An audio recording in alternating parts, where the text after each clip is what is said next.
Hi guys, welcome to our ASVS channel. ఈరోజైతే నేను మరో కొత్త వీడియోతో మీ ముందుకు వచ్చేసాను. అదేంటంటే క్షిప్ర గణపతి పూజ. ఈ పూజ ఎవరు చేసుకోవాలి, ఎప్పుడు చేసుకోవాలి, పూజకు కావాల్సిన సామాగ్రి ఏంటి, అన్ని డౌట్స్ ఈ వీడియోలో నేనైతే క్లియర్ చేయబోతున్నాను. ముందుగా అయితే ఈ పూజను బుధవారం నాడు కానీ, సంకటహర చతుర్థి నాడు కానీ, చవితి నాడు కానీ చేయడం వల్ల చాలా విశేషమైన ఫలితాలు అయితే ఉంటాయి. ముఖ్యంగా సంకటహర చతుర్థి రోజు చేస్తే చాలా విశేషమైన ఫలితాలు ఉంటాయి. కుదరని వారు చవితి నాడు కానీ, ఏదో ఒక బుధవారం రోజు కానీ ఈ వినాయకునికి క్షిప్ర గణపతి పూజ చేసుకోవచ్చండి. గణపతులలో 32 రకాల గణపతులు స్వామివార్లు ఉంటారు కదండి. అందులో ఈ స్వామివారు క్షిప్ర గణపతి, అది తొందరగా కోరికలు నెరవేర్చే స్వామి క్షిప్ర గణపతి అండి. ఈ పూజనైతే మనము ఇప్పుడు ముందుగా ఎలా స్టార్ట్ చేయాలో నేనైతే ఈ వీడియోలో మీకు చూపించబోతున్నాను. నేనైతే నాకు కోరిక నెరవేరిందండి. నేను ఆ స్వామివారికి ఈరోజు పూజ చేసుకున్నాను. ఆ వీడియో మీతో షేర్ చేసుకుందామని పోస్ట్ చేశాను. నేనేమైనా తప్పుగా మాట్లాడి ఉంటే ఇందులో క్షమించండి. ముందుగా అయితే మనము ఒక పీటను తీసుకొని దాని మీద ఏదైనా ఒక కొత్తటి ఎర్రటి వస్త్రాన్ని, ఎందుకంటే స్వామివారికి ఎరుపు రంగు అంటే ఇష్టం కదండి, ఎర్రటి వస్త్రాన్ని తీసుకొని దాని మీద బియ్యం పోసి పసుపు కుంకుమలు వేసి స్వామివారి ఫోటోనైతే గంధము కుంకుమ బొట్లతో అలంకరించి ఏర్పాటు చేసుకోవాలి. ఈ స్వామివారికి ముఖ్యంగా జిల్లేడు ఆకులు, తెల్ల జిల్లేడు పూలతో ఈ స్వామిని పూజించడం అనేది చాలా ముఖ్యమైనది. వీలైతే దొరకని వారు ఎర్రటి పుష్పాలు కూడా దొరకకపోతే అక్షంతలతోనైనా స్వామివారికి పూజ చేసుకోవచ్చు. ఈ స్వామివారికి ఏనుగులు అంటే చాలా ఇష్టం కదండి. నేనైతే ఏనుగు బొమ్మలు, అరటి కొమ్మలు కూడా స్వామివారికి పెట్టాను. స్వామివారికి ఏనుగు దీపాలు కూడా నేను పెట్టాను, ఎందుకంటే స్వామివారికి ఏనుగు అంటే చాలా ఇష్టం కదండి. ఈ స్వామివారికి పూజ చేసేటప్పుడు శ్వేతార్క గణపతి అంటారండి. శ్వేతార్క గణపతిని కూడా తెచ్చుకోవాలి. ముఖ్యంగా స్వామివారికి గరిక అంటే చాలా ఇష్టం అండి. అత్యంత ప్రీతికరం స్వామివారికి గరిక, కాబట్టి వీలైన ఎంత ఎక్కువగా గరిక ఉండేటట్టు చూసుకోండి. పీట మీద కూడా చూసారు కదా నేను ఎలా అయితే గరికను తీసి ఇలా విడిగా పరిచి దీని మీదనే మనము శ్వేతార్క గణపతి విగ్రహాన్ని అయితే పెట్టుకోవాలండి. మనకు పూజా స్టోర్లో అవైలబిలిటీ ఉంటుందండి. శ్వేతార్క గణపతి అంటే ఇస్తారు. అది దొరకని వారు విగ్రహం పెట్టుకోవచ్చు. ఇదేనండి శ్వేతార్క గణపతి. నేనైతే మన ఈ లోటస్లో పెట్టి స్వామివారిని కూర్చుండబెట్టాను. మామూలుగా ఆవు పేడ వేసి ఆవు పేడ మీద స్వామివారిని పెట్టాలండి. ఆవు పేడ నాకు దొరకలేదు, అందువల్ల నేను స్వామివారిని ఇలా లోటస్లో పెట్టాను. స్వామివారికి ఏనుగు దీపాలంటే చాలా ఇష్టం కదండి, అందుకే ఏనుగు దీపాలను కూడా పెట్టాను. తర్వాత తెల్ల జిల్లేడు ఆకులు మనకు దగ్గరలో ఉంటే వాటిని కూడా తీసుకొని పెట్టాలండి. తర్వాత తెల్ల జిల్లేడు పువ్వులు కూడా స్వామివారికి తామర, కలువ, సంపంగి, జిల్లేడు ఇలా 5 రకాల పుష్పాలతో పూజ చేస్తే అత్యద్భుతమైన ఫలితాలు అయితే ఉంటాయని ఒక అయ్యగారు అయితే నాకు చెప్పారండి. నాకు జిల్లేడు దొరకలేదండి. నేను ఓన్లీ మందార పువ్వు, తర్వాత ఒక జిల్లేడు పూలతో పూజనైతే చేసుకున్నాను. మనకు విలేజ్లో ఉన్న వాళ్ళకైతే దొరుకుతాయి, కానీ మనం సిటీలో ఉంటాం కదండి, మనకు దొరకడం చాలా కష్టము. ఇవేనండి జిల్లేడు ఆకులు. మా పాప స్కూల్ దగ్గర మా వారైతే తీసుకొచ్చారు.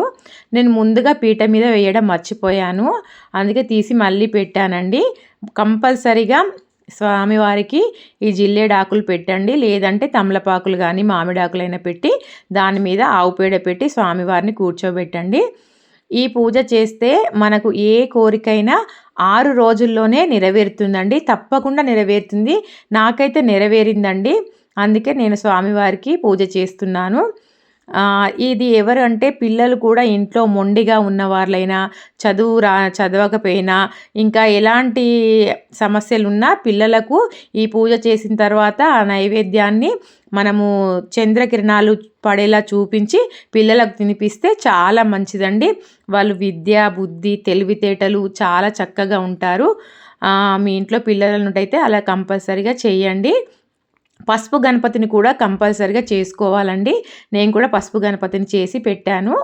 మనం ఫోటో, తర్వాత శ్వేతార్క గణపతి విగ్రహము, తర్వాత పసుపు గణపతిని కూడా చేసుకోవాలి. చూసారు కదా, నాకు జిల్లేడు పూలు దొరకలేదండి, ఓన్లీ 2 మాత్రమే దొరికాయి. అవి మాత్రమే స్వామివారికి సమర్పించాను. తర్వాత ముందుగా దీపాలు వెలిగించుకోవాలండి. ఆచమనం తెలుసు కదండి, ఆచమనం చేసుకోవాలి. తర్వాత స్వామివారికి 108 అష్టోత్తర శతనామాలు అయితే ఉంటాయండి. మనం గూగుల్లో సెర్చ్ చేస్తే వస్తాయి. అవి చదువుకుంటూ పుష్పాలని, ముఖ్యంగా ఎర్రటి పుష్పాలని సమర్పించండి. లేదు అంటే అక్షంతలు వేస్తూ అయినా 108 అష్టోత్తరాలు చదువుకోండి. చదవలేని వారు ఫోన్లో అయినా వీడియో పెట్టుకొని వింటూ పుష్పాలు సమర్పించండి. లేదు అది కూడా కుదరదు అనుకునే వాళ్ళు వక్రతుండాయ నమః అనే మంత్రాన్ని జపిస్తూ అయినా పుష్పాన్ని స్వామివారికి సమర్పించండి. తర్వాత వినాయకునికి ఈరోజు ప్రసాదం వచ్చేసి అటుకులు బెల్లం అండి. మామూలుగా సంకటహర చతుర్థి, చవితి నాడు కుడుములు, తర్వాత పాయసం అవి చేస్తాం కదండి. ఈ స్వామివారికి ఈ పూజలో మాత్రం అటుకులు బెల్లమే నివేదన చేయాలండి.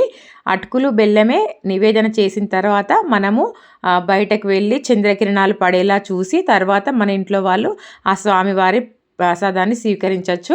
దీనికి ఫాస్టింగ్ ఏమైనా ఉండాలంటే ఏమీ అక్కర్లేదండి. మామూలుగా ఒక పూట భోజనం చేసి ఒక పూట టిఫిన్ చేయవచ్చు. ఈ పూజ సాయంత్రం వేళలోనే చేస్తే చాలా మంచిదండి. సంకటహర చతుర్థి కూడా ఎలాగో సాయంత్రం చేస్తారు కదండి, ఈ పూజ కూడా సాయంత్రం చేస్తే చాలా మంచిది. నేను కూడా సాయంత్రమే చేశాను. పొద్దున పూట మామూలుగా మనం దీపారాధన చేసుకొని సాయంత్రం పీట వేసుకొని ఇలా దేవుని పటము, విగ్రహము అన్నీ పెట్టుకొని పూజ చేసుకోవాలి. మర్నాడు మనము ఈ గరిక, తర్వాత ఇక్కడ స్వామివారికి పెట్టిన జిల్లేడాకులు ఇవన్నీ కూడా ఎవరైనా తొక్కని ప్రదేశంలో పడేసేయాలండి. స్వామివారి ఫోటోను మర్నాడు కదిలించేసి తీసేసి పూజా మందిరంలో చక్కగా పెట్టుకోవచ్చు. తర్వాత క్షీప్ర గణపతి పూజ చాలా అత్యంత అద్భుతమైన ఫలితాలను అయితే ఇస్తుందండి. మీరు కూడా వీలైతే ఒకసారి చేయండి, చాలా మంచిగా అనిపిస్తుంది. నాకైతే చాలా చక్కగా అనిపించింది, చాలా సంతోషంగా అనిపించింది. మనము అష్టోత్తరాలు చదివిన తర్వాత ఒక కొబ్బరికాయ కొట్టేసి హారతి ఇచ్చి, హారతి పాటలు వస్తే ఒక 2 అయినా 3 అయినా స్వామివారి హారతి పాటలు పాడేసి తర్వాత నైవేద్యం చెప్పాను కదా అటుకులు బెల్లం సమర్పించాలండి. ప్లీజ్ ఫ్రెండ్స్, నేను ప్రతి వీడియోలోనూ చెప్తున్నాను, నా వీడియో నచ్చినట్టయితే లైక్ చేయండి, నా ఛానల్ని సబ్స్క్రైబ్ చేసుకోండి. మీరు ఇచ్చే ఒక్క లైక్ వల్లనే కదండి నాకు ఇలాంటి మరెన్నో వీడియోస్ చేయాలని చెప్పి అనిపిస్తుంది. Please like, share, subscribe. తర్వాత చూసారు కదా, పీట వేసే ఇలా చెయ్యాలండి కంపల్సరీగా. మనము శ్వేతార్క గణపతిని కూడా ముందు రోజే తెచ్చిపెట్టుకోవాలి. ప్రతి పూజా స్టోర్లో అవైలబిలిటీ కంపల్సరీగా ఉంటుందండి. ఈ తెల్ల జిల్లేడు వేరుతో ఈ శ్వేతార్క గణపతిని అయితే చేస్తారు. ప్రతి ఇంట్లో నిత్యం పూజా మందిరంలో ఉంటే కూడా విశేషమైన అద్భుతమైన ఫలితాలు అయితే ఉంటాయని నాకు ఒక అయ్యగారు అయితే చెప్పారండి. నేను పూజా మందిరంలో ఈ మన శ్వేతార్క గణపతిని అయితే పెట్టుకున్నాను. చూసారు కదా, ఇలా స్వామివారి కొబ్బరికాయ కొట్టేసి హారతి ఇచ్చి దీపం, ధూపం, నైవేద్యం అంటారు కదండి, అగరబత్తులు కూడా చూపించేసి తర్వాత అటుకులు బెల్లం అని చెప్పాను కదా, అటుకులు బెల్లం కూడా ప్రసాదం స్వామివారికి చూపించేసి మనము ఏదైనా తెలిసి కానీ తెలియక కానీ తప్పులు చేసి ఉంటే క్షమించి స్వామి అని దండం పెట్టుకొని అక్షింతలు వేసి ఒక 5 నిమిషాల తర్వాత ఆ నైవేద్యాన్ని బయటికి తీసుకెళ్ళి టెర్రస్ పైన కానీ ఎక్కడైనా చంద్రకిరణాలు పడేటట్టు కంపల్సరీ చూసి తర్వాత తీసుకొచ్చి పిల్లలకు తినిపించండి, మీరు కూడా స్వీకరించండి. చాలా బాగుంటుంది. ఇంకా నేనైతే మన గన్నేరు పూలతోని, ఎర్రటి గులాబీలతోని స్వామివారిని పుష్పాలు సమర్పించాను. నా దగ్గర జిల్లేడు పూలు దొరకలేదండి. విలేజ్లో వాళ్ళకైతే చాలా చక్కగా అవైలబిలిటీగా ఉంటాయి, మనకు సిటీలో దొరకడం చాలా కష్టం కదండి. అందుకే నేనైతే దొరికిన 2 పుష్పాలనైనా స్వామివారికి సమర్పించాను. గన్నేరు పూలు, ముఖ్యంగా ఎర్రటి పూలు ఇష్టమని ఎర్రటి గులాబీలతో అష్టోత్తరం అయితే చదువుకున్నాను. పసుపు గణపతిని కూడా మర్నాడు తీసి చెట్లల్లో వేసేసేయాలండి, తులసిలో మాత్రం వేయకూడదండి. Bye friends.